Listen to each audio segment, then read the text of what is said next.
আমরা গতকালকে পর্যন্ত ফৌজদারি কার্যবিধি আইনের 4 ধারা পর্যন্ত পড়েছিলাম।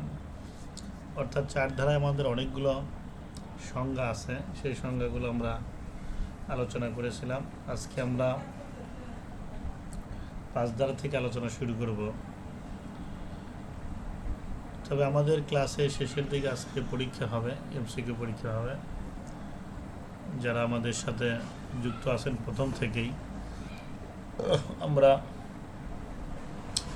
এই আইনের বাইরে আমরা 2টা আইন অলরেডি পড়েছি, নারী ও শিশু নির্যাতন দমন আইন এবং অস্ত্র আইন। এই 2টা আইনই খুবই গুরুত্বপূর্ণ আইন, এই 2টা আমরা পড়েছিলাম আগে। তো এই আইনের মধ্যে থেকেই পরীক্ষা হবে, এমসিকিউ পরীক্ষা টোটালি এই 2টা আইনের মধ্যে থেকেই আসে। আপনারা কোশ্চেন পাবেন ইনশাআল্লাহ ক্লাসের শেষের দিকে। আবার আগের দিনের যে আমাদের পড়া হবে, রবিবার থেকে আবার ক্লাস নিয়মিত থাকবে, মাঝে শুক্রবার শনিবারের ক্লাস বন্ধ থাকবে। রবিবার থেকে আমরা ইনশাআল্লাহ আবার নতুন করে ক্লাস শুরু করব। এই রবিবার পর্যন্ত আপনাদের হোমওয়ার্ক দেওয়া থাকবে এই নারী এবং শিশু নির্যাতন দমন আইন এবং অস্ত্র আইন, এই 2টা আইনের হোমওয়ার্ক দেওয়া থাকবে। এই 2টা আইন আপনারা এই বন্ধের মাঝে ভালো করে পড়বেন ইনশাআল্লাহ। আমরা রবিবার দিন এইগুলো আমরা আলোচনা করব, রিভাইজ দিব। 2টা আইনের উপরেই রিভাইজ থাকবে, প্লাস ফৌজদারি কার্যবিধির আলোচনা থাকবে।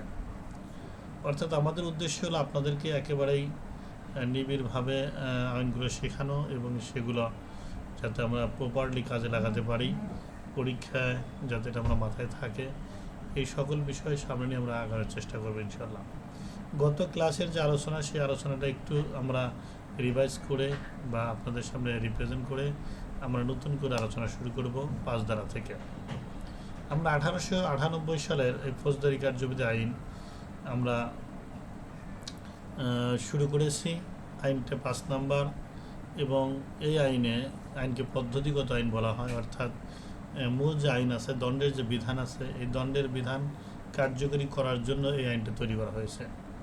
এই আইনটার মাঝে যাবতীয় প্রসিডিউর বা পদ্ধতিগত যে সিস্টেম তার মধ্যে আছে। অর্থাৎ আপনি কীভাবে তদন্ত করবেন, কিভাবে আসামি ধরবেন, অপরাধীকে অপরাধ নিরূপণ করার জন্য কি প্রয়োজন, তিনি অপরাধ কাজে কী ব্যবহার করেছে এবং আসামি কীভাবে গ্রেপ্তার করবেন, তথ্য কীভাবে সংগ্রহ করবেন, এই সকল বিষয় নিয়ে আলোচনা করা আছে। এছাড়াও বিচারিক কার্যক্রমও এই আইনেই বলা আছে। যখন আপনি মামলা তদন্ত করে কোর্টে পাঠাবেন, কোর্ট কীভাবে বিচার করবে, কোন অ্যাঙ্গেলে জিজ্ঞাসাবাদ করবে, সেই বিষয়গুলো এখানে আছে। এই হলো পদ্ধতিগত আইন, যেটা মূল আইনকে সহযোগিতা করে থাকে। এরপরে এই আইনে 5টা তফসিল আছে, যে তফসিল এর মধ্যে 1 নম্বর তফসিলে তো অলরেডি বাতিল। 2 নম্বর তফসিলের মধ্যে আলোচনা করা আছে সকল অপরাধ সম্পর্কে। এখানে কিন্তু আমরা অলরেডি যে সংজ্ঞাগুলো পড়েছি, যেমন আমরা 2-এর খতে পড়েছিলাম জামিনযোগ্য অপরাধ এবং জামিন অযোগ্য অপরাধ। সেখানেও কিন্তু আপনারা দেখেছেন যে জামিনযোগ্য অপরাধের সংজ্ঞায় বলা আছে যে ফৌজদারি কার্যবিধি আইনের যে অপরাধগুলো ফৌজদারি কার্যবিধি আইনের 2য় তফসিলে জামিনযোগ্য দেখানো হয়েছে, সেই অপরাধগুলোকে জামিনযোগ্য অপরাধ বলে। তার মানে এই জামিনযোগ্য অপরাধগুলো ফৌজদারি কার্যবিধি আইনের 2য় তফসিলের মধ্যেই আছে। আবার এটাও বলা আছে যে অপরাধগুলো ফৌজদারি কার্যবিধি আইনের 2য় তফসিলে জামিন অযোগ্য দেখানো হয়েছে, সেগুলোকে জামিন অযোগ্য অপরাধ বলে। তার মানে আপনারা বুঝতে পেরেছেন যে 2য় তফসিলের মধ্যে এই জামিন অযোগ্য বা জামিনযোগ্য আছে। এছাড়াও দেখেন আমরা 2-4-এর 1-এর 6-তে পড়েছিলাম আমলযোগ্য অপরাধ।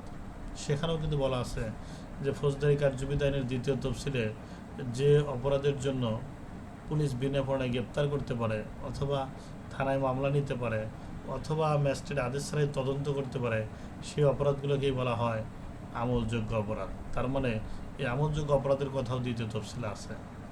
এরপরে যদি আপনি আরও একটু পিছনে দেখেন, 4-এর 1-এর ঢাকের ড, সেখানে বলা আছে জামিন অযোগ্য আমল অযোগ্য অপরাধ, নন কগনিজেবল অফেন্স। সেখানেও বলা আছে যে ফৌজদারি কার্যবিধি আইনের 2য় তফসিলে যে অপরাধের জন্য পুলিশ বিনা পরোয়ানায় গ্রেপ্তার করতে পারে না বা তদন্ত করতে পারে না বা থানায় মামলা নেওয়া যায় না, সেগুলোই কিন্তু আমলের অযোগ্য অপরাধ। তার মানে আমি এটা বোঝাতে চাচ্ছি যে এই যে জামিন অযোগ্য আমল অযোগ্য, আমরা প্রথমেই বলেছিলাম সকল অপরাধী আছে কোন ধারায় আছে, কোন তফসিলে আছে, 2 নম্বর তফসিলে। 3 নম্বর তফসিলে যথারীতি ম্যাজিস্ট্রেটের পাওয়ার আছে, 4 নম্বর তফসিলে এক্সট্রা পাওয়ার, এবং 5 নম্বর তফসিলে আবেদন ফর্মগুলো আছে। মানে আমরা কোর্টে যে অ্যাপ্লিকেশন করি যেগুলো পাওয়ার জন্য, আপনি তল্লাশি বর্ণনা বলেন, কুলিয়া বলেন, সমন বলেন, ক্রোক বলেন, বেইলবন বলেন, ইত্যাদি ইত্যাদি, অ্যাটাচমেন্ট বলেন, যাই বলেন না কেন, সেগুলোর ফর্মের যে ডিসক্রিপশন সেগুলো আছে 5 নম্বর তফসিলে। এরপরে আমরা এক ধারাতে পড়েছিলাম যে এই আইনকে ফৌজদারি কার্যবিধি আইন বলা হয়। মানে 1898 সালে 5 নম্বর আইনই হচ্ছে ফৌজদারি কার্যবিধি আইন।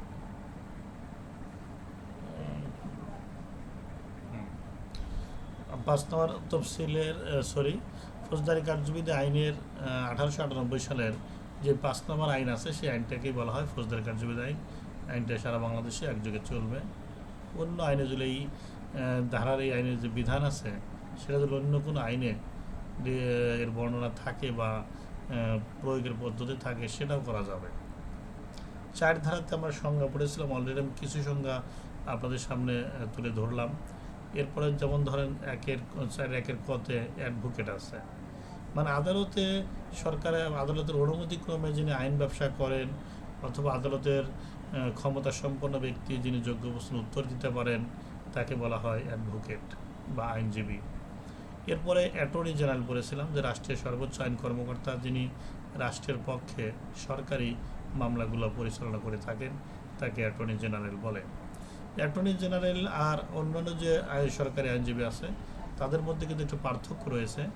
অ্যাটর্নি জেনারেল তিনি এমন একজন আইনজীবী বা এমন একজন আইন কর্মকর্তা যিনি বাংলাদেশের সকল আদালতে, লয়ার কোর্ট বলেন, হাইকোর্ট বলেন, সিভিল বলেন, ক্রিমিনাল বলেন, সকল মামলা পরিচালনা করার ক্ষমতা তার আছে।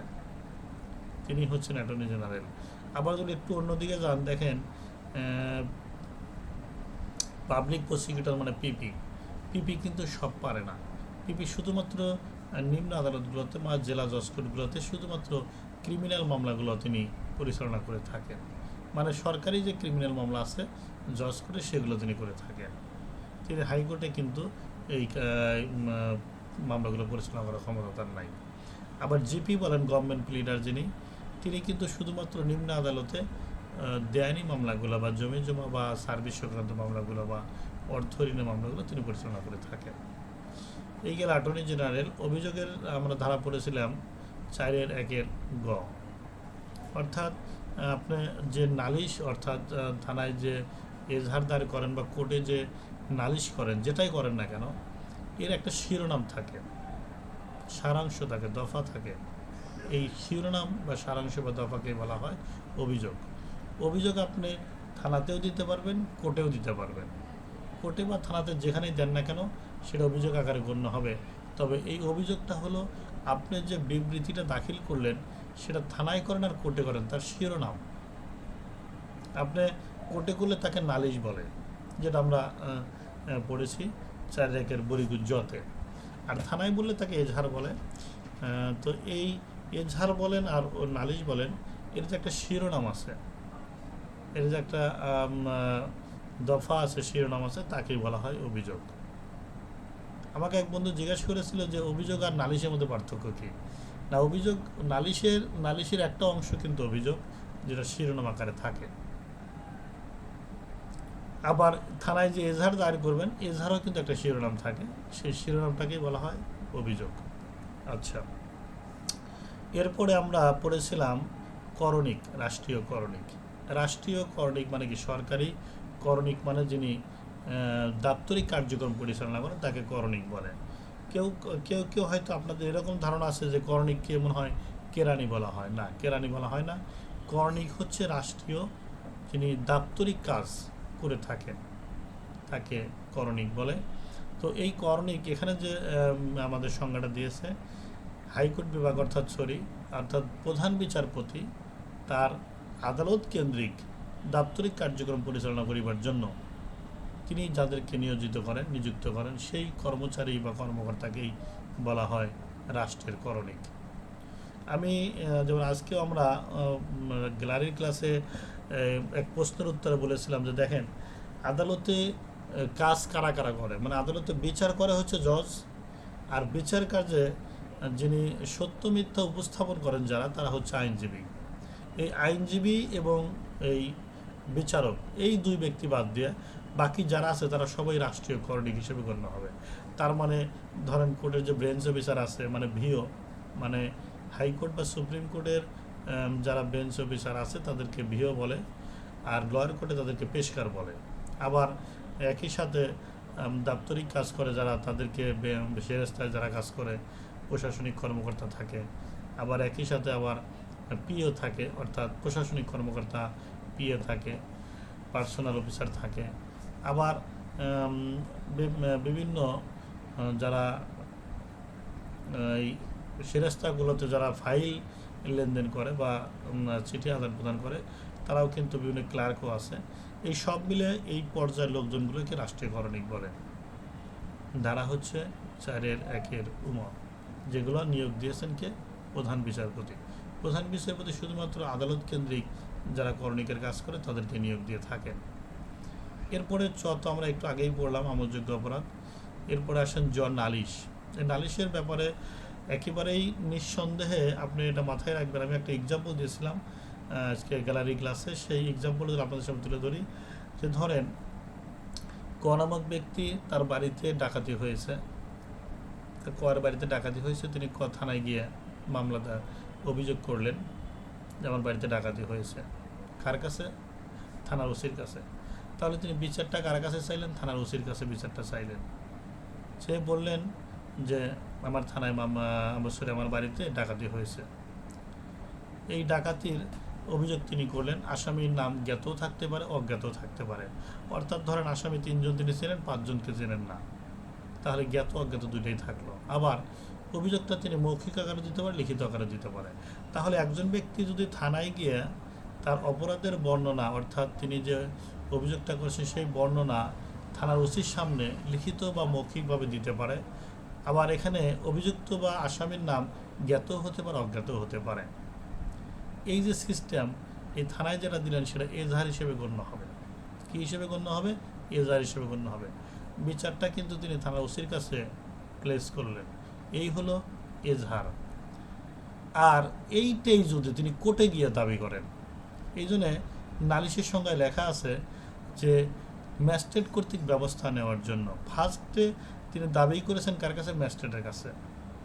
অর্থাৎ ম্যাজিস্ট্রেটের কাছে তিনি যদি গিয়ে, তিনি যদি একইভাবে ধরেন তিনি ধর্ষিত হয়েছেন, ধর্ষিত নারী, ম্যাজিস্ট্রেটের কাছে গেলেন, গিয়ে তিনি বললেন যে আমাকে ক, খ এবং অজ্ঞাত আরও 3 জন আমার সাথে এরকম শালীনতাহানি করেছে। তাহলে তিনি কোথায় গেলেন? ম্যাজিস্ট্রেটের কাছে গিয়ে তিনি কি বললেন? অপরাধের বর্ণনাটা দিলেন। সেটা লিখিতও দিতে পারে, মৌখিকও দিতে পারে। এখানে আসামি তার পরিচিতও থাকতে পারে, অপরিচিতও থাকতে পারে। এই যে তিনি কোর্টে গিয়ে ম্যাজিস্ট্রেটের কাছে বিষয়টা রিপ্লেস করলেন বা তিনি দাবি করলেন বা অভিযোগ দিলেন, এটাকে বলা হয় নালিশ। তাহলে এই জিনিসটা যদি আপনি থানায় দেন তাকে এজাহার বলে, আর কোর্টে দিলে নালিশ বলে। এই হচ্ছে পার্থক্য। তাহলে আসলে সহজ একটা বিষয়, কিন্তু এটা আসলে না বোঝার কোনো বিষয়ই না। কোর্টে গিয়ে ম্যাজিস্ট্রেটের কাছে ডিরেক্ট বিচার চেয়েছেন, আপনার বিচারটা লিখিত চাইতে পারেন, মৌখিকও চাইতে পারেন। আর সেটা আসামি জ্ঞাতও থাকতে পারে, অজ্ঞাতও থাকতে পারে। দ্যাট মিনস তাকে বলা হয় নালিশ বা কমপ্লেন। আর থানায় যেই সেমটা থানায় চাইলে তাকে বলা হয় এজাহার। যেমন আমরা আরেকটু পিছনে যাই, যেমন 4-1 তদন্ত, অনুসন্ধান। যদি ম্যাজিস্ট্রেট সত্য মিথ্যা নির্ণয় করার জন্য এজলাস রেখে মাঠে এসে যদি কোনো কার্যক্রম পরিচালনা করেন, ওই ম্যাজিস্ট্রেট এই কার্যক্রমটাকে বলা হয় অনুসন্ধান। মানে বিচার ছাড়া বাহিরে এসে তিনি যে কাজগুলো করেন সত্য মিথ্যা যাচাই করার জন্য, সেইটাকে বলা হয় ইনকোয়ারি বা অনুসন্ধান। সেম কাজটা যদি পুলিশ বা অন্য কোনো ক্ষমতাপ্রাপ্ত ব্যক্তি করে, তাকে বলা হয় তদন্ত। আসলে আইন কিন্তু কঠিন না, শুধুমাত্র আইনের সঠিক ব্যাখ্যাটা জানা দরকার। তাহলে আপনার কাছে আইনের ব্যাখ্যা বা এটার সাথে অবশ্যই আরেকটা বিষয় জানা, এটা একটু ইম্পর্টেন্ট হলো যে আপনি এই ধরেন আমরা যে বিশেষ করে আমার কথা আমি বলি, আর যে যেভাবে বলুক সেটা তার মতো হতে পারে, সে হয়তো অন্যভাবে রপ্ত করতে পারে। আমি যতটুকু আইন জানি তার প্রায় 90% আমি এক্সিকিউট অথবা ইমপ্লিমেন্ট দেখেছি আমি আদালতগুলোতে যখন আমি দিনের এই প্রায় 10 থেকে 11 বছর ধরে আমি আদালতে কাজ করে যাচ্ছি, এই সেম কাজগুলো আদালতে এই আইনের যে কার্যকরিতা উপস্থাপনা ঠিক সেমভাবে আদালতে হয়। তার থেকেই কিন্তু আইনের মূল ব্যাখ্যাটা সহজে জানা যায়। অর্থাৎ পুঁথিগত বিদ্যা যদি বাস্তবে রূপান্তর করা যায় তাহলে অভিজ্ঞতাটা কিন্তু আপনার বেশিই থাকে। সেই দৃষ্টিকোণ থেকে এটা সহজ হয়েছে। আপনিও যদি কোর্টে কিছুদিন যাওয়া শুরু করেন বা কোর্টে কোনো কাজের সাথে সংযুক্ত থাকেন, দেখবেন এই আইনের এই বিধানগুলো খুব সুন্দরভাবে সেখানে প্রতিপালন হচ্ছে। আচ্ছা, এরপর আসেন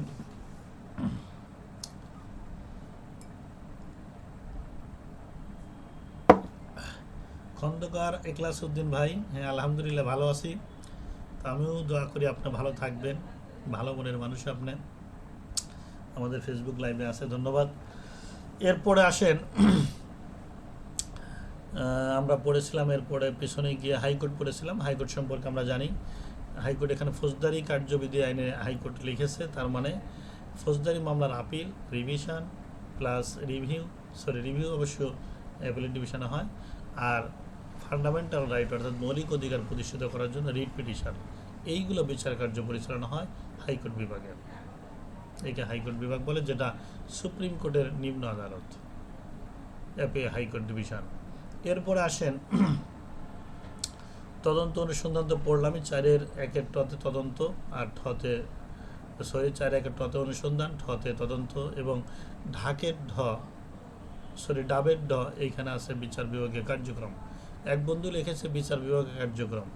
আসলে কিছু জিনিস যদি আপনি একটু মাথায় নেন তাহলে আপনার প্রশ্ন না করলেও চলবে, শুধুমাত্র বোঝার মতো করে চিন্তা করতে হবে। যে বুঝবো সেইটা আপনি মাথায় নেবেন, আমি বুঝি না এইটা মাথায় রাখাটাই হচ্ছে আমাদের জন্য একটা বার্ডেন। ধারায় লেখা আছে যে শপথ গ্রহণ পূর্বক যে কার্যক্রম পরিচালনা করা হয় সেই কার্যক্রমকেই বলা হয় বিচার বিভাগের কার্যক্রম। আমি কিন্তু বলেছিলাম শপথ বাক্য একমাত্র আদালতই পাঠ করাইতে পারে আদালতের ভিতরে। তাহলে বিচার বিভাগ কার্যক্রম, দ্যাট মিনস আদালতের যে বিচার হয় সেইটাকে বুঝাইছে। এটা তদন্তও না, এটা অনুসন্ধানও না। তদন্ত অনুসন্ধানে কোনো সময় শপথ বাক্য পাঠ করে সাক্ষ্য গ্রহণ করা হয় না। শপথ বাক্য পাঠ করে শুধুমাত্র ওই বিচার করার সময় বিচারিক কার্যক্রমেরই একটা অংশ। ধারা 4-1 ডাবের ড। এরপর আসেন 4-1 ঢাকের ড, যেটা হচ্ছে আমলে অযোগ্য অপরাধ। সেটা আমরা বলেছিলাম যে ফৌজদারি কার্যবিধানের 2য় তফসিলের যে অপরাধগুলো জামিন অযোগ্য দেখানো হয়েছে সেইগুলোকে আমলে অযোগ্য অপরাধ, যেগুলো পুলিশ বিনা বর্ণায় গ্রেপ্তার করতে পারে না বা থানায় মামলাও নেওয়া যায় না, সেইগুলোকে বলা হয় আমলে অযোগ্য অপরাধ বা নন কগনিজেবল অফেন্স। এরপরে আসেন এরপরে আছে আপনার অপরাধ, 4-1 মূর্ধন্য অপরাধ। অপরাধের ডেফিনেশনে বলা আছে যে অপরাধ বলিতে প্রচলিত আইনে যে অপরাধ, যে কাজগুলো শাস্তিযোগ্য অথবা যেগুলো আইনে নিষেধ করা আছে সেগুলো যদি আপনি করেন, অথবা আইনে যেগুলো করতে বলছে সেগুলো যদি না করেন, তাহলে এগুলো অপরাধ হিসেবে গণ্য হবে। তারপরে পাবলিক প্রসিকিউটর আছে। পাবলিক প্রসিকিউটরের কথাও আমরা বলেছিলাম গত ক্লাসে, যে পাবলিক প্রসিকিউটর কাকে বলে। অর্থাৎ ফৌজদারি কার্যবিধি আইনের 492 ধারা মোতাবেক সরকারি ক্রিমিনাল মামলাগুলো পরিচালনা করিবার জন্য সরকার যাদেরকে নিয়োগ দিয়ে থাকেন বা যে ব্যক্তিকে নিয়োগ দিয়ে থাকেন তাদেরকে বলা হয় পাবলিক প্রসিকিউটর। ধারা 4-1 সিআরপিসি আইনের 492। থানার ভারপ্রাপ্ত কর্মকর্তা আছে 4-1 ততে, অর্থাৎ কনস্টেবল নহে এমন পদের অফিসার যিনি থানার দায়িত্ব পালন করে থাকেন, থানার প্রধান কর্মকর্তা হিসেবে দায়িত্ব পালন করে থাকেন, তাকেই থানার ভারপ্রাপ্ত কর্মকর্তা বলে। থানার ভারপ্রাপ্ত কর্মকর্তা যদি কোনো কারণে না থাকেন, তার এই দায়িত্ব এএসআই পর্যন্ত পালন করতে পারেন, তবে অথবা সরকার কর্তৃক নিযুক্ত ব্যক্তি পালন করতে পারেন, ধারা 4(1) ত। আর থানার সংজ্ঞা আছে কিন্তু 4(1) ধতে, সেটা বলছে যে থানা বলতে সরকার গেজেট বা প্রজ্ঞাপনের মাধ্যমে যে স্থানকে ডিক্লেয়ার করেছে বা যে ঘাঁটিকে ডিক্লেয়ার করেছে বা যে এলাকাকে ডিক্লেয়ার করেছে, সেই এলাকা, স্থান বা ঘাঁটিকেই বলা হয় থানা। 4(1) ধ। এই ছিল গত ক্লাসগুলোর আলোচনা। এবার একটু আমরা সামনের দিকে আলোচনা করার চেষ্টা করব 5 থেকে। আর একটু পিছনের দিকে এসে আমরা পরীক্ষা নিব, এমসিকিউ পরীক্ষা নেব। অনলাইনের মাধ্যমে যতটুকু সম্ভব আপনারা সবাই অংশগ্রহণ করবেন এবং আপনার কতটুকু পারেন সেই মেধাটা ইমপ্লিমেন্ট করার চেষ্টা করবেন।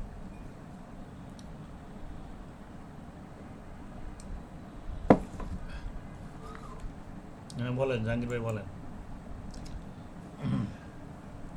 স্যার ওয়ালাইকুম স্যার আসসালাম। একটা আমার জানার ছিল, সেটা হচ্ছে যদি নন কগনিজেবল অফেন্স হয় তাহলে আমরা কোর্টের অনুমতি সাপেক্ষে আমরা সেটা তদন্ত করি। তো এখন প্রশ্ন হচ্ছে, যদি তদন্তকালীন সময়ে আমি গিয়ে দেখি যে সে অপরাধটা যে বিষয়ে অভিযোগটা করা হয়েছে সে অভিযোগটা টোটালি মিথ্যা, সেক্ষেত্রে আমি নন এফআইআর প্রসিকিউশন তো দিতে পারবো না, তাহলে আমি কি করব? মানে আপনি আমলে অযোগ্য অপরাধের সংবাদ আসলো নাকি? স্যার যদি আপনি মনে করেন যে তদন্ত আপনি করতেই পারবেন না, আমলে অযোগ্য অপরাধে তদন্ত করার সুযোগ আপনার হাতে নাই, আপনার কোর্টের পারমিশন লাগবে, তাছাড়া আপনার স্যার তদন্তই কোর্টের করতে পারবেন না। কোর্ট যদি বলে যে আপনি তদন্ত করেন, তো করে আপনি প্রতিবেদন দিবেন। আপনি তো দারোগা এসআই বোঝেন, থানার কার্যক্রম বোঝেন। আপনার কোর্ট যেটা মামলাকে কোর্ট পিটিশন তাকে বলে, আপনাকে যদি তদন্ত করতে দেয় তাহলে সেটা পুলিশ রিপোর্ট, সেটা পুলিশ প্রতিবেদন হিসেবে গণ্য হয়। আপনি আমলে অযোগ্য অপরাধের মামলা তো তদন্ত করার ক্ষমতা আপনার হাতে নাই, আপনার হাতে নাই। আপনি কি করবেন, একটা জিডি করে আপনি পেয়ার পাঠাবেন আপনার ম্যাজিস্ট্রেটের কাছে। ম্যাজিস্ট্রেট আবার যখন ফার্দার আপনাকে নির্দেশনা দিবে যেটা আপনি তদন্ত করেন, তখন আপনাকে তদন্ত করে সত্য মিথ্যা যেটাই পান সেটা প্রতিবেদন দিবেন, সত্য পান কি স্যার, এখন মিথ্যা যে পান। এখন সত্য মিথ্যা যে চাকরি আমরা প্রসিকিউশন দেই কোনটা, প্রসিকিউশন বিষয়টা কিন্তু আপনি বোঝেন নাই। প্রসিকিউশন দেই কোনটা, একবার ডিরেক্ট অপরাধ হয়েছে যে অপরাধটা আমলযোগ্য না, এরকম প্রচুর অপরাধ আছে আমলযোগ্য না। রাস্তার মধ্যে মলমূত্র ত্যাগ করেছে, রাস্তার মধ্যে ইট বালি রেখেছে, এরকম অপরাধ থানায় যারা চাকরি করে দেখবেন সারাদিনে সবচেয়ে বেশি প্রসিকিউশন কাটা হয়। তাই এইগুলো তো আমলযোগ্য অপরাধ না, এগুলো আপনি মামলা নিতে পারবেন না। তার মানে আপনি আদালতের কাছে পাঠিয়ে দেবেন, আদালত ব্যবস্থা নেবে। এটা হলো আমাদের অযোগ্য অপরাধ ঘটার পর আমরা প্রসিকিউশন দিই, ঘটার আগে আমরা না স্যার, প্রসিকিউশন দিই না। স্যার এটা বুঝতে পারছি, আমি বলছি যে স্যার আদালত অনুমতি দিল যে এই মানে এই জিডিটা আপনি তদন্ত করেন, অনুমতি সাপেক্ষে আমি তখন তদন্তে সরজমিনে তদন্ত করতে গেলাম, তখন দেখলাম যে সে মারামারির একটা ঘটনা বলছে, 23 বা 506 হুমকি, এরকম কোনো ঘটনাই ঘটে নাই, সেক্ষেত্রে আমি তো প্রসিকিউশন দিতে পারবো না, সেক্ষেত্রে যে আপনাকে প্রসিকিউশন প্রতিবেদনটা দিব দিতে এটা কি? বলছে, আপনি বোঝেনই নাই প্রসিকিউশন কখন দিতে হয়। প্রসিকিউশন তো অপরাধ ঘটার পরে দিবেন আপনি। আমি কি আপনি, আপনি কিন্তু আপনার মাথার যেটা মাথার মধ্যে আছে সেটা নিয়ে আপনি চিন্তা করতেছেন। এটার প্রসিকিউশন তো বিষয়ে কি স্যার ওইটা না। আছে নাকি, permit আছে কিনা, বা মানে কোনো প্রসিকিউশন ফর্ম তখন তো? কেন দিবেন আপনি? আপনি কোর্ট যদি আপনাকে কোনো বিষয় তদন্ত করতে দেয়, আমলে অযোগ্য আপনি বলতেছেন কোর্ট আমাকে তদন্ত করতে দিল, হুমকি দামকি ইত্যাদি ইত্যাদি, আপনি তদন্ত করে দেখলেন ঘটনা মিথ্যা, আপনি মিথ্যা প্রতিবেদন দিবেন। আপনি দিবেন যে হ্যাঁ আমি আপনার আদেশ মোতাবেক আমার কাছে তদন্ত ইন্ডিউস করে দিয়েছে, এই তদন্ত মূলে আমি সত্য মিথ্যা, আমি এই ঘটনার সত্যতা পাইনি, মর্মে আপনাকে অবগত করা হলো। এটা কিন্তু প্রসিকিউশন বলে না, এটা তদন্ত প্রতিবেদন যাবে। এটা এটাকে সিএসও বলে না, এফআরটি বলে না। যারা সিএর মামলা তদন্ত করেনি তারা বুঝবে না। সিএর মামলা তদন্তের সিস্টেম হলো যে আপনার কাছে যখন দিবে আপনি একটা রিপোর্ট করে যা পাবেন তাই লিখে দিবেন, যা পাবেন তাই লিখে দিবেন। তারপরে কোর্ট তো বাকি চার্জ গঠন করার দায়িত্ব কোর্টের। আর প্রসিকিউশন দেই কখন আমরা, প্রসিকিউশন দেই আপনি মনে করেন আপনার এলাকার মধ্যে অপরাধ ঘটেছে, আপনি তাকে গ্রেপ্তার করেছেন, অথবা মনে করেন যে সে অপরাধটা আপনার সামনে হয়েছে, অপরাধে নাই, তারপরে ওইটা এখন মামলা নিয়ে পারতেছেন না আপনি, কারণ মামলা নেওয়ার ক্ষমতা নেই, আমলে অযোগ্য অপরাধ মামলা আপনি নিতে পারেন না। তখন ওইটা প্রসিকিউশন লিখবেন আপনি যে না এটা আমাদের সম্ভব না, এটা কোর্ট ব্যবস্থা নেবে। ওটাকে প্রসিকিউশন বলে। প্রসিকিউশন হলো আপনার কাছে আছে, সে আপনি অপরাধ সামনে ঘটেছে, সেটা রিপোর্ট আপনি প্রসিকিউশন আকার, প্রসিকিউশন মানে কি ব্যবস্থা নেওয়ার জন্য, প্রসিকিউশন শব্দের অর্থ তো বুঝতে হবে, আদালতকে ব্যবস্থা নেওয়ার জন্য আদালতে পাঠাইলেন, আপনার কাছে ক্ষমতা নাই, এই ব্যবস্থা কে নেবে? আদালত নেবে। তবে একটু মাথায় রাখবেন, প্রশ্নগুলো শেষের দিক যা করবেন, ক্লাসটা কিন্তু রেকর্ডিং হচ্ছে, এই সময়টা যে নষ্ট হয়ে গেল, এটা কিন্তু রেকর্ডিংটা আপনাদের জন্য খারাপ হয়ে গেল। প্রশ্ন অবশ্যই শেষের দিক করবেন, তখন আমরা রেকর্ডিং স্টপ করে আমরা আপনাদের প্রশ্নের উত্তর দিব। তা না হলে এই যে পুরো ক্লাসটাই কিন্তু, এই রেকর্ডিংটা কিন্তু আর এই অংশগুলো রেকর্ডিং তো কারো প্রয়োজন হবে না খুব একটা। শেষের দিক করলে আমরা রেকর্ডিং স্টপ করে আপনাদের প্রশ্নের উত্তর দিব, সেই জন্য শেষের দিকে আপনার জন্য সময় রাখা আছে। এরপর আসেন আমরা 5 ধারা পড়ব ফৌজদারি কার্যবিধি আইনের। এই 5 ধারায় বলা আছে যে দণ্ডবিধি আইনের সকল তদন্ত অনুসন্ধান, দণ্ডবিধি আইনের সকল তদন্ত অনুসন্ধান বিচার পরিচালনা বা হবে ফৌজদারি কার্যবিধি আইনের বিধান মোতাবেক। যে কারণে আইনটা লেখা হয়েছে সেটা আমি আগেই বলেছিলাম, যে ফৌজদারি কার্যবিধি আইন কেন লেখা হয়েছে, সেখানে খুব সুন্দর করে বলাই আছে। যেগুলো আমি বলেছিলাম সেইগুলো কিন্তু 5 ধারাতে আছে। মানে মামলা হয় দণ্ডবিধিতে বা বিশেষ আইনগুলোতে মামলা হয়, সেই মামলার তদন্ত অনুসন্ধান বিচার বা আদার্স যে অ্যাক্টিভিটিস আছে বা অন্যান্য যে কার্যক্রম আছে, সবগুলোই পরিচালিত হবে দণ্ডবিধি আইনের বিধান মোতাবেক। কোন আইনের? দণ্ডবিধি আইনের বিধান মোতাবেক। আচ্ছা, এরপর আসেন, তবে এই তদন্ত অনুসন্ধান বিচার যদি অন্য কোনো আইনে থাকে, সেই আইনেও করা যাবে, সমস্যা হবে না। এটাও কিন্তু 5-এর দিয়ে বলা আছে। আমি একটা এক্সাম্পল দিই যে এটা কি বলছে। ধরেন আপনার ধর্ষণ হলো বা কোনো হত্যা বা খুন বা নারী নির্যাতন, এ ধরনের কোনো অপরাধ ঘটলো। এখন ধরেন ধর্ষণের মামলা দায়ের করতে হয় 9-এর-1-এ, যেটা নারী শিশু নির্যাতন দমনে আছে। এখন এই ধর্ষণ মামলার তদন্ত অনুসন্ধান বিচার ইত্যাদি ইত্যাদি ফৌজদারি কার্যবিধি আইনে করা যাবে, এটা নিয়ম। তবে এই ধর্ষণ মামলার তদন্ত অনুসন্ধান বিচারের কথা, এটা কিন্তু আবার ওই নারী শিশুতেও আছে। নারী শিশু 18 ধারায় তদন্তের কথা বলা আছে। কিভাবে তদন্ত করবেন? বিচারের কথা 20 ধারায় বলা আছে, 19 ধারায় জামিনের কথা বলা আছে। এই যে মাথায় রেখেই এই 1898 সালের ফৌজদারি কার্যবিধানের 5 ধারায় লিখেছে যে দণ্ডবিধি, বা তখন তো দণ্ডবিধি একমাত্র আইন ছিল, তখন তো এই আইনগুলো ছিল না। দণ্ডবিধি আইনের তদন্ত অনুসন্ধান বিচার ফৌজদারি কার্যবিধির আলোকে হবে।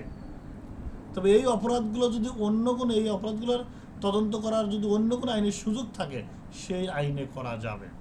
ভাইজান, এই যে 5 ধারার এই কথাটা লেখা আছে বিধায় আমরা কিন্তু এই অন্য অন্য আইনে তদন্ত অনুসন্ধান বিচার করার সুযোগ আছে, যার কোনো বলবত্তা আছে। যদি 5 ধারা এটা না থাকতো, তাহলে এই 5 ধারা বাতিল করে ওখানে যাওয়া লাগতো।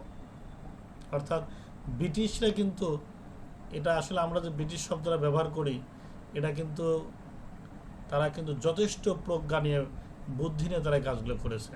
তারা এটা চিন্তা করেছে যে আমরা এখন আইন তৈরি করতেছি, ভবিষ্যতে আরও আইন তৈরি হতে পারে, ওই আইনগুলোতে যাতে কাজগুলো করতে পারে, সেই সুযোগ কিন্তু তারা তখনই রেখে গেছে, আইনে উল্লেখ করে গেছে যে শুধুমাত্র যে ফৌজদারিতেই তদন্ত হবে তারা, যদি অন্য কোনো আইন পরে তৈরি হয়, সেই আইনে যাওয়া যাবে, ফৌজদারি বাধা হবে না। ধারা 5। তাহলে 5 থেকে আমরা 2টা বিষয় শিখলাম খুব ক্লিন করে। ধারা হলো 5, এখানে প্রথমেই বলছে দণ্ডবিধি আইনের তদন্ত অনুসন্ধান বিচারিক কার্যক্রম সবই পরিচালনা হবে ফৌজদারি কার্যবিধি আইনের বিধান মোতাবেক। তবে অন্য কোনো আইনে যদি এইরকম সুযোগ থাকে, সেটাতেও করা যাবে। অলরেডি অনেক সময় প্রত্যেকটা বিশেষ আইনেই কিন্তু এগুলো আছে, এখন সেটাতেও আমরা করে যাচ্ছি। ধারা 5। এবার আসেন 6 নম্বর ধারা। 6 নম্বর ধারাতে বলছে আদালতের শ্রেণীবিন্যাস, অর্থাৎ যে ফৌজদারি আদালত, সেই আদালতের কাঠামো কেমন হবে সেটা এখানে বলা আছে। ভাইজান, আমরা ফৌজদারি আইন পড়তেছি, এই ফৌজদারি আদালতে যে শ্রেণীবিন্যাস এসে, সেটা কিন্তু ফৌজদারি আদালত কানেকটিভ, তাহলে আমাকে ফৌজদারি আদালতের মধ্যে থেকেই এর উত্তর দিতে হবে। ভাইজান, ফৌজদারি আদালতে এখানে 5-6 নম্বর ধারাতে 3টে উপধারা আছে, 6-1-2-3 3টে উপধারা আছে। এই প্রথম উপধারাতে বলছে আদালতের শ্রেণীবিন্যাস। আদালত মূলত দুই প্রকার, ধারায় বলা আছে আদালত মূলত দুই প্রকার, একটা হচ্ছে দায়রা আদালত আর একটা হচ্ছে ম্যাজিস্ট্রেট আদালত। একটা হচ্ছে দায়রা আদালত, একটা হচ্ছে ম্যাজিস্ট্রেট আদালত। দায়রা আদালত সম্পর্কে জানেন আপনারা, দায়রা আদালত বলতে সেশন কোর্টকে বোঝায়। সেশন কোর্ট আমরা জানি ইংরেজি শব্দ, সেশনের বাংলা হচ্ছে দায়রা। তাহলে সেশন কোর্টকে দায়রা আদালত বলা হয়, যেখানে জজ বিচার করে থাকেন। আর ম্যাজিস্ট্রেট আদালতকে ম্যাজিস্ট্রেট আদালত বলা হয়, যেটা ম্যাজিস্ট্রেটগণ বিচার করে থাকেন। এটা সম্পর্কে আমি একটু বলেছিলাম, এক বন্ধু প্রশ্ন করেছিল যে দায়রা আদালত আর ম্যাজিস্ট্রেট আদালতের পার্থক্য কী, কারা বিচারক। দায়রা আদালতের বিচার বিভাগটা এখানে যারা হয় তারা সাব জজ থেকে ভর্তি হয়ে দায়রা জজ পর্যন্ত থাকেন। আগে তো জেলা ম্যাজিস্ট্রেট ছিলেন চিফ, এখন তো জেলা ম্যাজিস্ট্রেট আর নাই। আর ম্যাজিস্ট্রেট আদালতগুলোতে ম্যাজিস্ট্রেটরা বসেন, প্রথম শ্রেণী, দ্বিতীয় শ্রেণী, তৃতীয় শ্রেণী, লাস্ট পর্যন্ত। এই ম্যাজিস্ট্রেট আদালতে যিনি চিফ প্রধান, তিনি হলেন মুখ্য বিচারিক ম্যাজিস্ট্রেট। জেলায় যারা বসেন তাদেরকে বলা হয় মুখ্য বিচারিক ম্যাজিস্ট্রেট। আর মেট্রোপলিটন এলাকায় যারা বসেন তাদেরকে বলা হয় chief metropolitan magistrate. Chief metropolitan magistrate, তিনি হলেন ম্যাজিস্ট্রেট আদালতের চিফ। আর দায়রা কোর্টের যিনি চিফ প্রধান, তাকে বলা হয় জেলা ও দায়রা জজ। জেলা ও দায়রা জজ। হ্যাঁ, ওই ভাই একটা ভালো কথা বলছে, অতিরিক্ত জজ সমমান। এখন ম্যাজিস্ট্রেট আদালত এবং দায়রা আদালত, এই দুইটার সর্বাধিনায়ক কে? সব মিলে জেলা ও দায়রা জজ। জেলা দায়রা জজ হচ্ছে এই নিম্ন আদালতের প্রধান, নিম্ন আদালতের প্রধান। চিফ মেট্রোপলিটন ম্যাজিস্ট্রেট আর চিফ জুডিশিয়াল ম্যাজিস্ট্রেট যেটাই বলেন না কেন, সেটা কার অধীনে? জেলা ও দায়রা জজের অধীনে। তাদের মামলার আপিলগুলো শুনানি হবে জেলা দায়রা জজের কাছে। ধারা নাম্বার হচ্ছে 6-1। তাহলে 6-1 থেকে আমরা শিখলাম যে বেসিক্যালি আদালতের শ্রেণীবিন্যাস, অর্থাৎ মূলত আদালত দুই প্রকার, একটা হচ্ছে দায়রা আদালত আর একটা হচ্ছে ম্যাজিস্ট্রেট আদালত।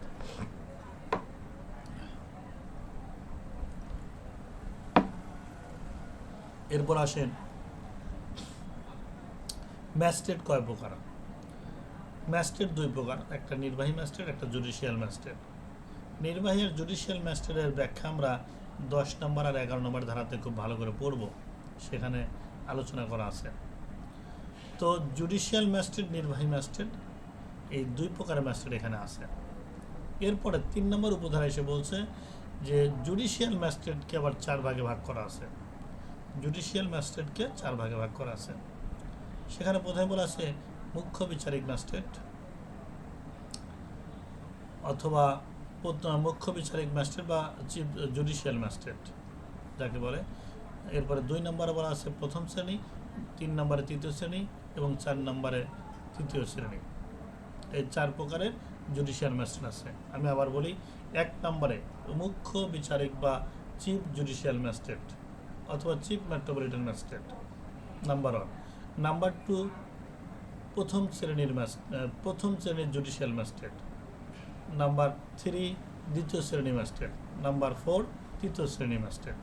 এই 4 প্রকারের জুডিশিয়াল ম্যাজিস্ট্রেট আছে। ধারা হচ্ছে 6-3।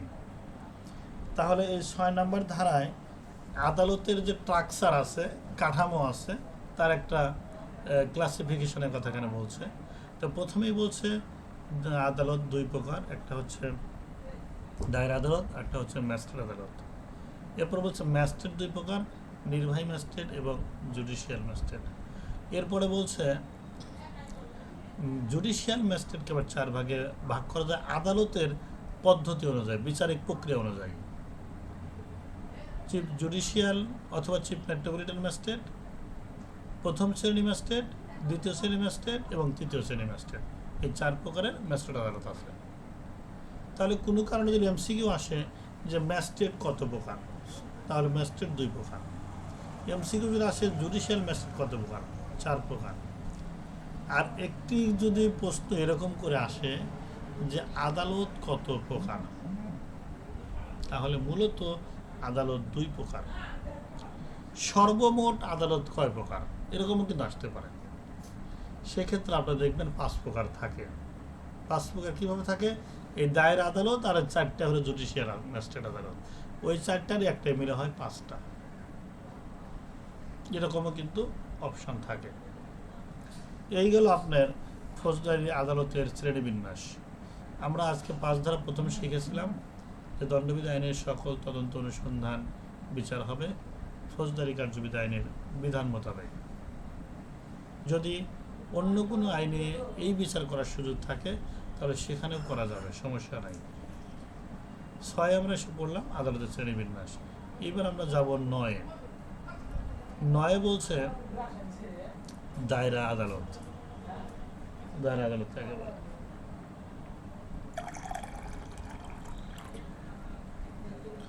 সেশন কোর্ট, যেটা আমরা প্রথমে আদালতের শ্রেণীবিন্যাসে পেয়েছিলাম, দায়রা আদালত।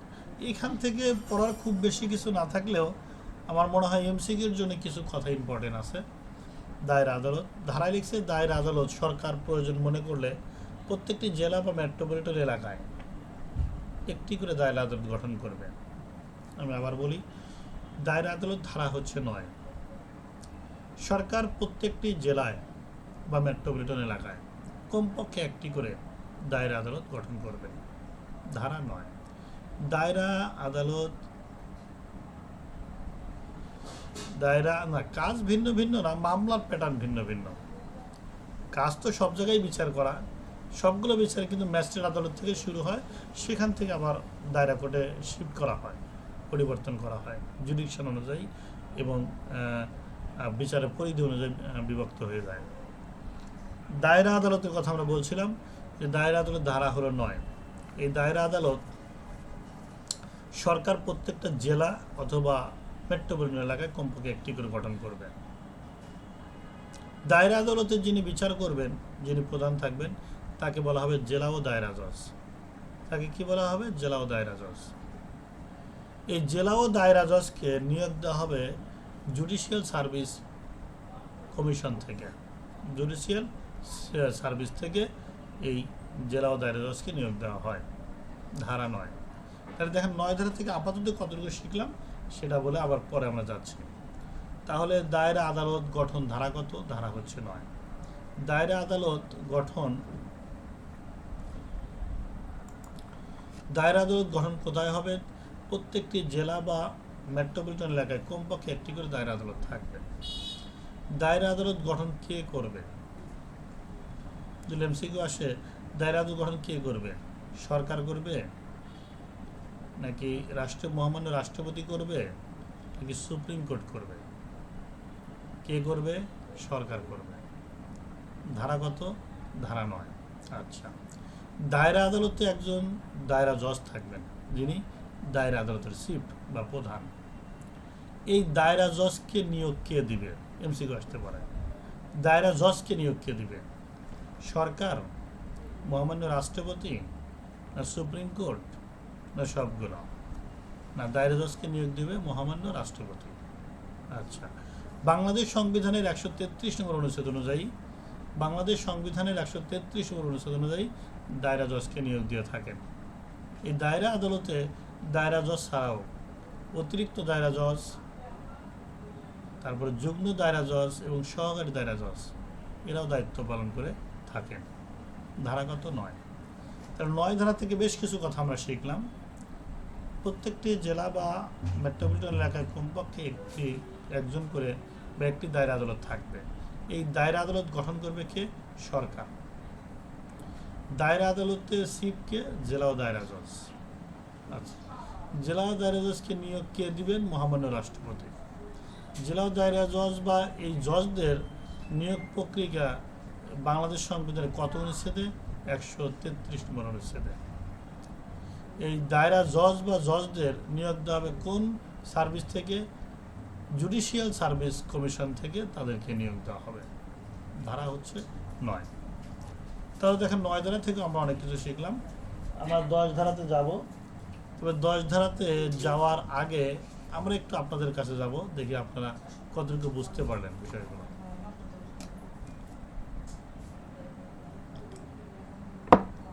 আজকে একটু পিছনে পেজ থেকে দেখি।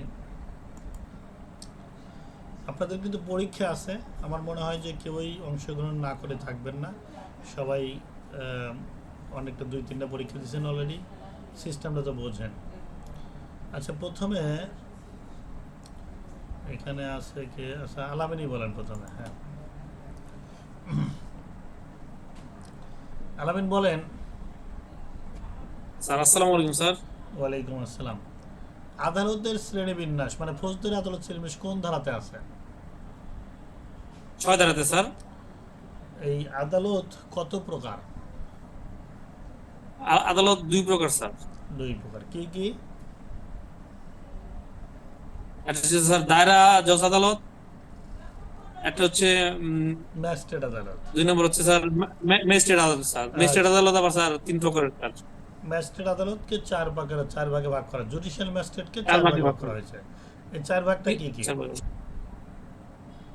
স্যার মুখ্য মহানগর আদালত, প্রথম ম্যাজিস্ট্রেট, প্রথম শ্রেণী ম্যাজিস্ট্রেট, দ্বিতীয় শ্রেণী ম্যাজিস্ট্রেট, তৃতীয় শ্রেণী ম্যাজিস্ট্রেট। আচ্ছা, ভেরি গুড, বুঝলাম।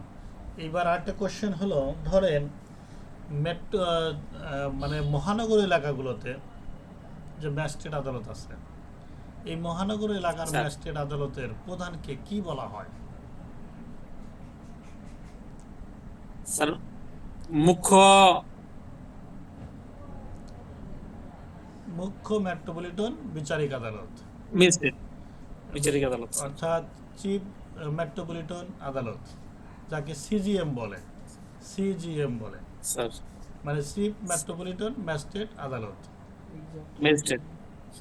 আচ্ছা, এই এই বিষয়টা যদি জেলায় থাকে, তাহলে জেলার যিনি ম্যাজিস্ট্রেট আদালতের প্রধান থাকে তাকে কি বলা হয়? স্যার জেলা দায়রা জজ। জেলা দায়রা ম্যাজিস্ট্রেট আদালতের প্রধান হলো chief judicial magistrate. Magistrate chief sir. Judicial magistrate, অর্থাৎ যেটা মহানগরে থাকে তাকে চিফ মেট্রোপলিটন বলে, আর জেলায় থাকলে চিফ জুডিশিয়াল বলে। এই এতটুকু পার্থক্য। তাছাড়া এই জেলা বলেন আর ইয়া বলেন, মহানগর বলেন, প্রত্যেকটাই যে কিন্তু 2টা করে কোর্ট আছে। 2টা করে কোর্ট আছে। ধরেন জেলাগুলোতে আবার দায়রা আদালত আছে, জেলাও দায়রা জজ, আর এখানে মহানগরও দায়রা জজ। মহানগর দায়রা, জেলায় যেটা জজ কোর্ট থাকে তাকে বলে জেলাও দায়রা জজ কোর্ট, আর মেট্রোপলিটনের যেটা থাকে তাকে বলা হয় মহানগর ও দায়রা জজ আদালত। পার্থক্য এতটুকুই, এভাবে থাকে আর কি। CMM plus CGM, CMM plus CGM. হ্যাঁ, ভেরি গুড। এই হলো আমাদের এই আদালতের প্রক্রিয়া। এরপরে আমরা একটু যুক্ত করব আরেকজনকে, দেখি প্রথম পেজ থেকে। কেউ ইচ্ছা করে কোশ্চেন উত্তর দিতে চাইলে পারবেন। হারুন ভাই, কি হারুন ভাই শুনতেছেন? নাম তো হারুনই লেখা আছে আপনার। আচ্ছা, আনমিট হওয়া যাবে, দেখেন বোঝে নাই। আচ্ছা, এমনি মাহমুদ, মাহমুদ ভাই,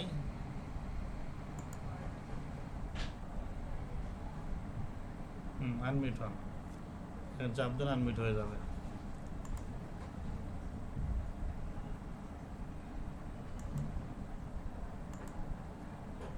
অনেকে সিস্টেম বোঝে না, এর ঝামেলা। হিলাল ভাই,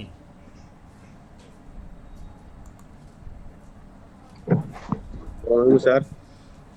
আচ্ছা মাহমুদ থাকেন, লাইনে থাকেন, প্রশ্ন করবো পরে একটু। আপনি নালিশের সংজ্ঞাটা বলেন একটু হিলাল ভাই, নালিশ কাকে বলে?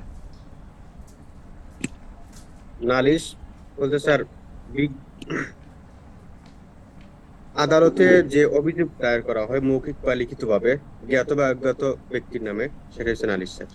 আদালতেও হয়েছে, অর্থাৎ ম্যাজিস্ট্রেটের সামনে বা আদালতে কোনো লিখিত বা মৌখিকভাবে বিচার পাইবার জন্য আসামি জ্ঞাত হোক আর অজ্ঞাত হোক যে অভিযোগ দায়ের করে তাকে নালিশ বলে। Very good.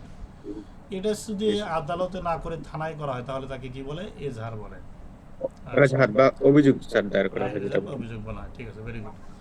আচ্ছা, এরপরে মাহমুদ কই গেল? মাহমুদ ভাই, আপনি একটু বলেন এই আইনের 5 ধারায় কি শুনলেন, 5 ধারায় কি বুঝলেন?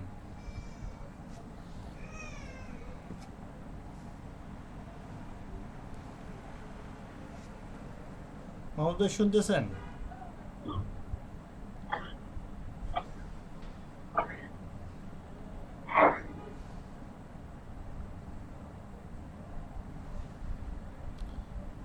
বখতিয়ার বলেন।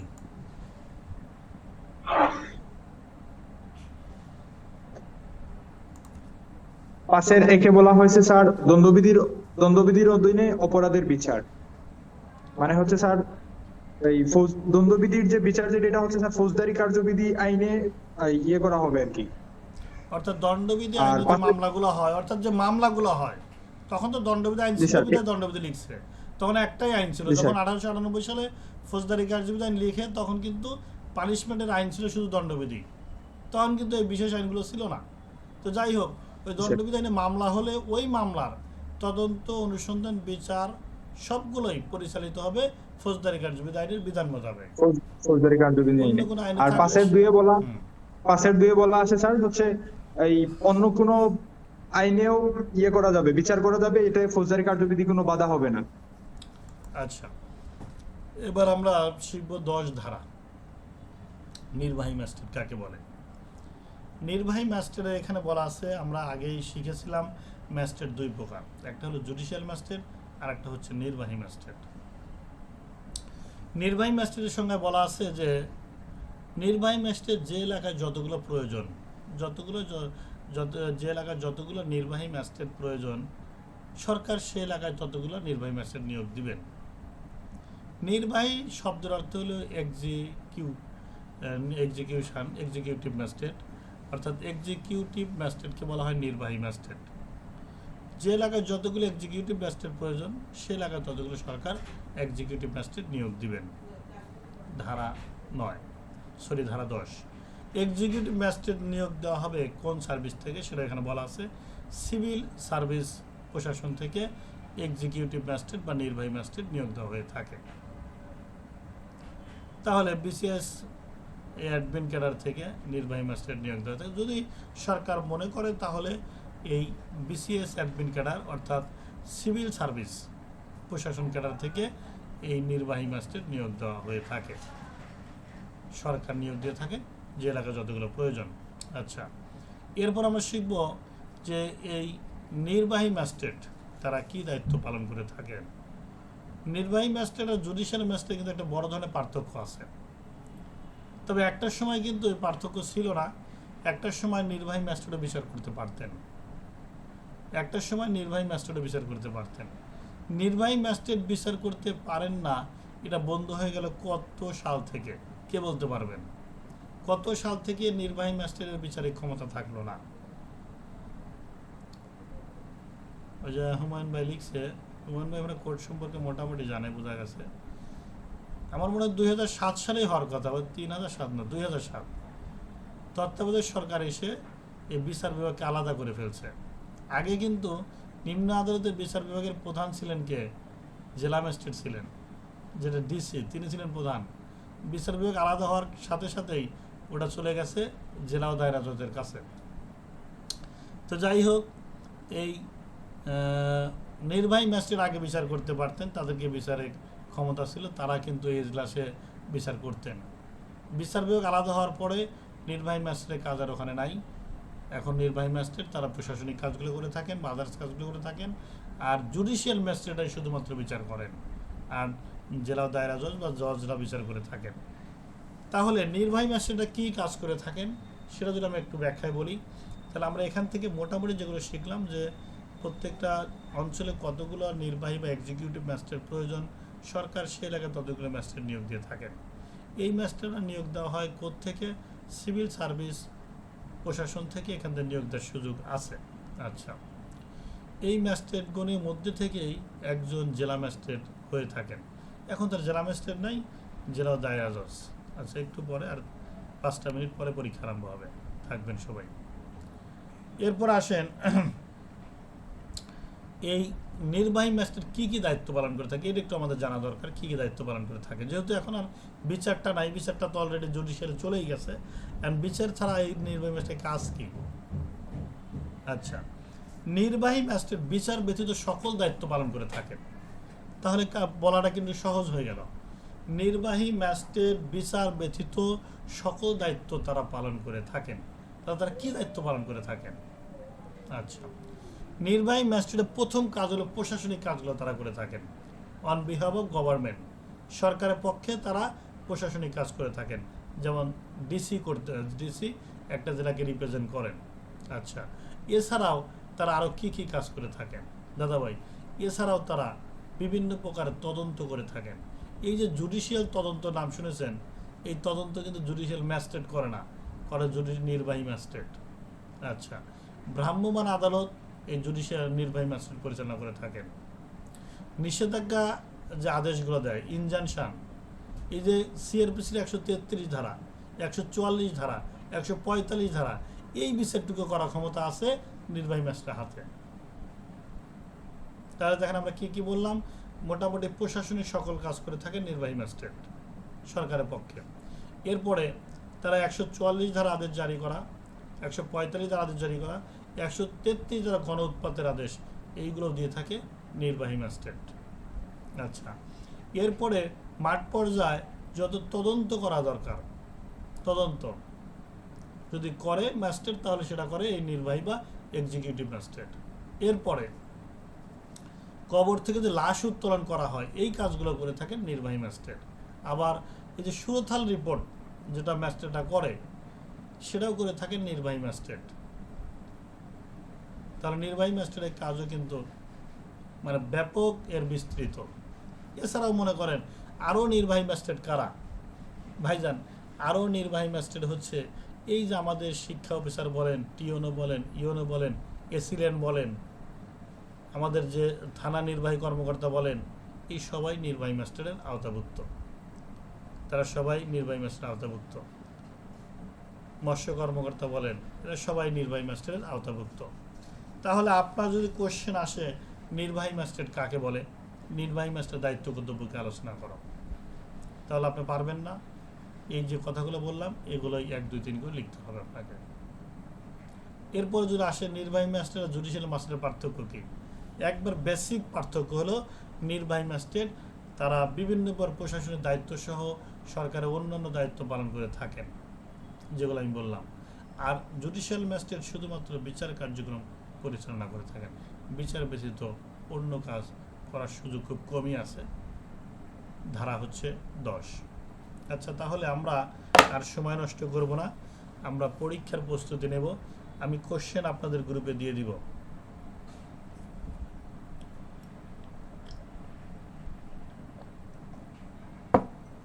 কোশ্চেন গ্রুপে দিয়ে দিব, গ্রুপ থেকে আপনারা প্রশ্নটা সংগ্রহ করবেন। যদি কোনো ব্যক্তি, কোনো শিক্ষার্থী গ্রুপে না থাকেন, তাহলে আমার পার্সোনাল হোয়াটসঅ্যাপে নক করবেন, আমি আপনাদেরকে কোশ্চেন দিয়ে দিব।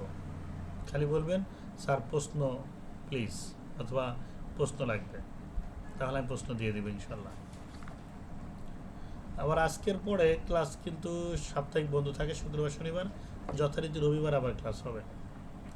যারা হাত তুলেছেন আর এখন কোশ্চেন নিলাম না,